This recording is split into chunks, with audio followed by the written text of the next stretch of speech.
All right, everyone. So here's another example of the second type of question you guys will see on the 2020 APCSA exam. So this one is all about methods and control structures, right? So potentially you are being asked to invoke a method and figure out its results, do something with that result. And then of course, control structures are things like your loops and conditional statements. And so we'll start with having the question open and ready to go. And then, of course, in whatever you're using to write the code, have it ready to go right away. So you could do this ahead of time, right? You could have two starter classes for question 1 and question 2 ahead of time. Again, you should not be focusing on getting things to compile within the IDE because that could send you in a wild goose chase. And I've seen many students do that. When I had the FRQ questions be compilable on the website, so many students would spend so much time just trying to get it to compile things as simple as a call to a variable name. It was like, no, what are you doing? That's not the point, right? So the point is to show overall that you know what you're doing.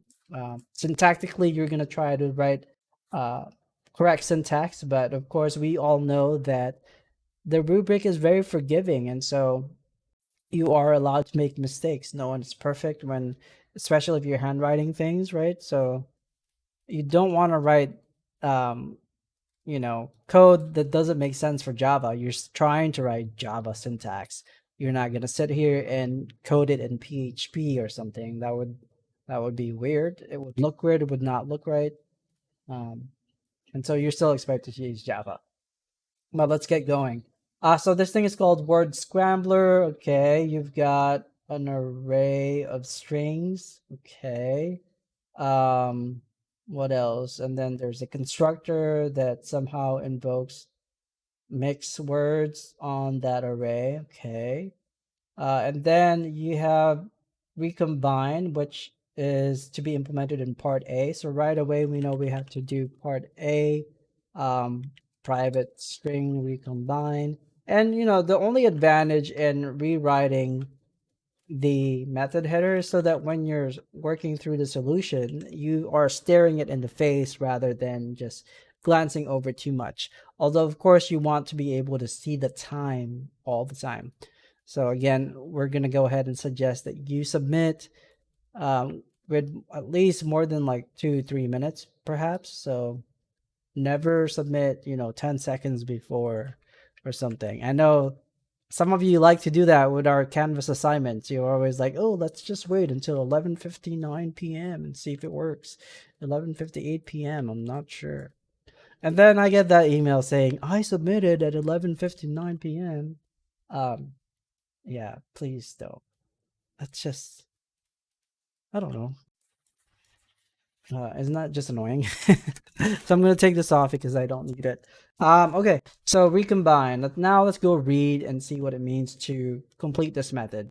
Write this method called recombine. It takes two strings, the first half of word 1, the second half of word 2, concatenates them, and then returns that string. Remember, concatenate is this idea of adding two strings together. And so since you're taking the first half of one, the second half of the other, this is a good substring problem. So we'll start with string first half. So we're going to take the first half of word 1. So we're going to do word.substring. We're going to go from 0, the first character, all the way to the halfway point. So we're going to go 0 to word1.length divided by 2. So that's going to grab the first half. So I'm going to make sure I called word 1. Cool. Now what? We're going to do the same thing, except we're going to do the second half. Second half for word 2. So this is where we might change this one right here.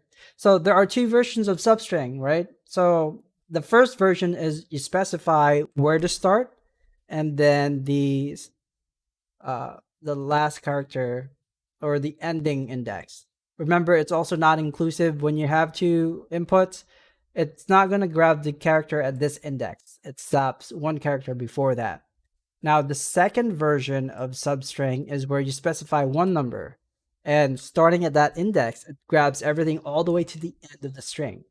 So if you just go to the halfway point, then it's going to go to the end of the string, which is the second half.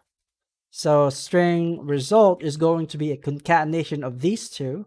So we're going to do first half plus second half. And then finally, we're going to return the result. So, this problem is so easy. You could actually create a main method to test it. But again, don't do that, right? But now you have time to comment even. Concatenate. Grab the first half of word 1 and second half of word 2. And that's it for that. So now we go into this one. It looks like this one is going to be an open-ended question, I guess. So for these open-ended questions, remember these are new this year. These have not been a part of the AP exam for a while.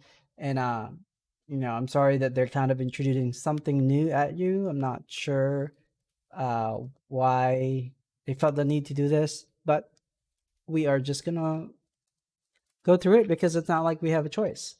So we need to do something called check valid length. Okay. That will utilize the recombine method and determines if the newly formed string is considered valid. A recombined string is considered valid if its length is less than at least one of the originally paired words. Okay. So recombine creates a brand new word, and now we want to check that brand new word and compare its length to word 1 or word 2. Fine. So we're going to go ahead and start kind of going through. So this is just an example of what it means to be valid, right? So let's go ahead and suggest a method header. Well, now you got to, again, consider what kind of data would such a method return? Is it going to return a number? Is it going to return a Boolean? I think it's pretty clear that it's going to return a Boolean, and then the name of it is going to be check valid length. So now the question is, what information does this method need?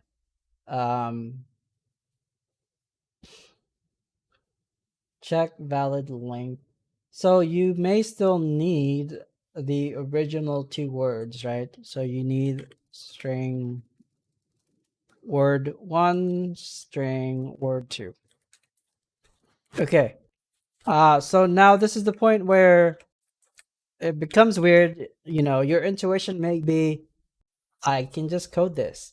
But it says specifically, do not write the program code for this change. Again, I'm not sure why this was introduced and what this is trying to prove over being able to write it.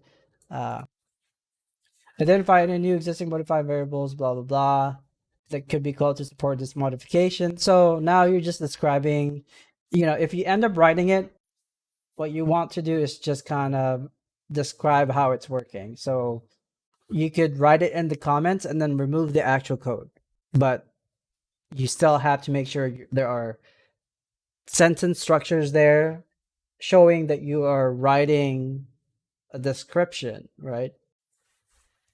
Okay, so now we are going to let's see here. Local verbs require check valid length method and describe how each would be implemented. Okay. I mean, I don't you need to keep a track of the length of word 1 and word 2. You need to invoke recombine and store it in a string variable. You need to check the length of the resulting string from recombine and compare it to word 1 and word 2 length. You need a conditional statement to check if the length is less than at least, I think you only need to have it be less than one of them, right? Less than at least one of the originally paired words. Less than at least one of the, at least word one or word two. Um, you can use the length method for a string to do this. I mean, so there it is, right? So again, I think many of you are more than capable of actually writing that method. If you accidentally write the method because you forgot, oh wait, I'm supposed to write things in words, then you can just comment out every single line of code and what it's for, including any of your temporary variables, including any calls to the helper method recombine. Just describe exactly why you need variables, why you're passing things, um, or why are you storing the result of recombine, etc. That kind of stuff. Just explain every single part of it, and then you'll end up covering these. But I believe you do want to remove the code eventually, even if you accidentally write it. You can do that. So there you go. So there's the second type of question you guys will see for the AP Computer Science A exam. This one is all about methods and control structures. But as you can see, even with the focus being on methods and control structures, they can still kind of throw in mixtures of strings and arrays. Now, why did they include this part? No, I don't know.